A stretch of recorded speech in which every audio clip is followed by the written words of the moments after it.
Into the Wild is a 2007 American biographical drama film written and directed by Sean Penn.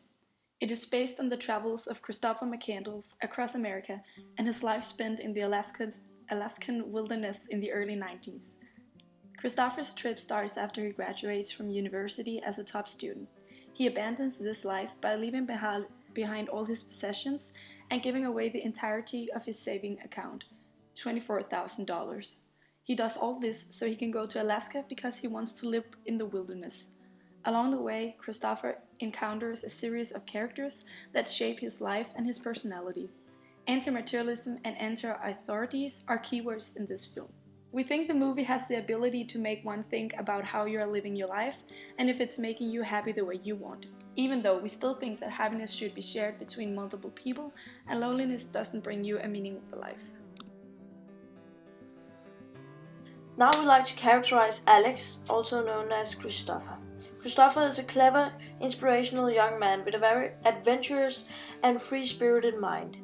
In the movie, Christopher is also portrayed as brave, bold, and a bit careless because he wants nothing short of absolute freedom, and he will do anything to achieve this goal. He has a very idealistic and romantic view on nature, and he's also very stubborn and has a lot of willpower, especially when it comes to his plan to go to Alaska.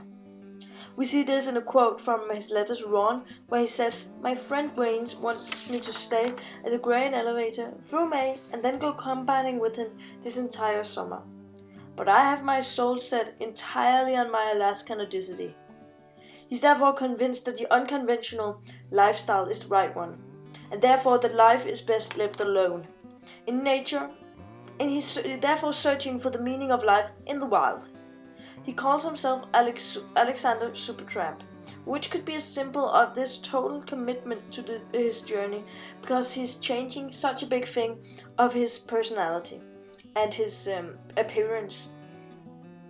Yeah, and in that way he could be described as an impulsive person, and he finds great meaning and happiness in surprising himself by doing things he wouldn't think he would do. Alex believes that that is the best way to live, and he tries to convince Ron to do the same thing in his letter. He says, "I'd like to repeat the advice I gave you before, and that I really think you should make a radical change in your lifestyle and begin boldly doing things you may previously never have thought of doing. So many people live within unhappy circumstances and yet will not take the initiative to change their life because they're conditioned to a life of security, comfort, and conservatism." This way we could see that he rejects society and therefore chooses to be an outcast because he does not think one's happiness should be defined by human relationships, but by the nature God has placed around us. And throughout the movie we get the impression also that he's a bit self-centered because he harms the people that love him.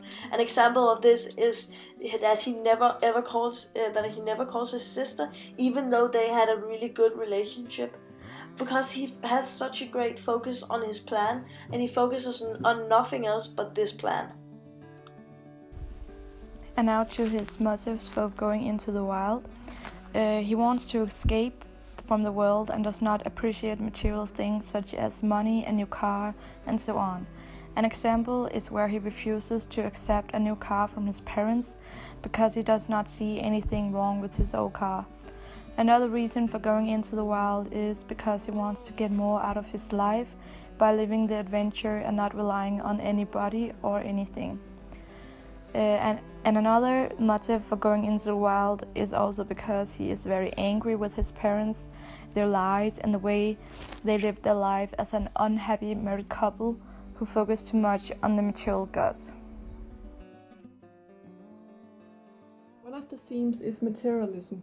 Christopher denounces and rejects what he sees as American materialism. He leaves his family and donates all his savings to charity, abandons his car in the desert, and burns his money in the desert. This view on the world does not change in the movie. We believe that the feeling only gets stronger because he figures out that he is happier without these things. Another important theme in the film is family and the estranged relationship Chris has with his parents. His parents is the reason why he wants to escape from the material society, because they focus too much on the materialistic things. An example of this is when they want to give Chris a new car just because his current one is a bit old and ugly. In the movie, Alex says that he has been living behind lies because his parents are faking a relationship and happiness because of their business together. By growing up with his parents being this way, Chris thinks that if a big thing like love can be faked to the public, maybe everything in life is just a lie. Therefore, he has no meaning with his life and wants to find it in nature. For this reason, a meaning with life can also be a theme of the movie. And now to the theme survival in the wilderness. Christopher tries to live and survive in the wild without any material things. It's now up to himself to use his own strength as a way to survive. An example is where he ate a poisonous plant which had a deadly side effect. It's his own fight for survival and also to be alive.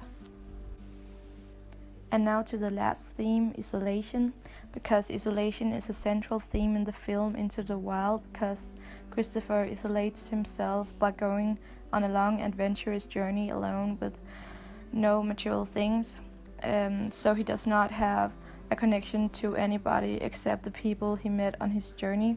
An example of this is when he lives on the magic bus and does not mind being alone in the wilderness.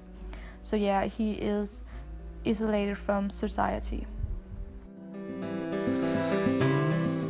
One of the texts we have written in class which the film can be related to is Tables Are Turned, because in the poem the speaker has the same attitude towards nature. In the poem as well as in the movie, it is portrayed that nature is a better teacher than school and church, and the children should go and explore nature to learn about life.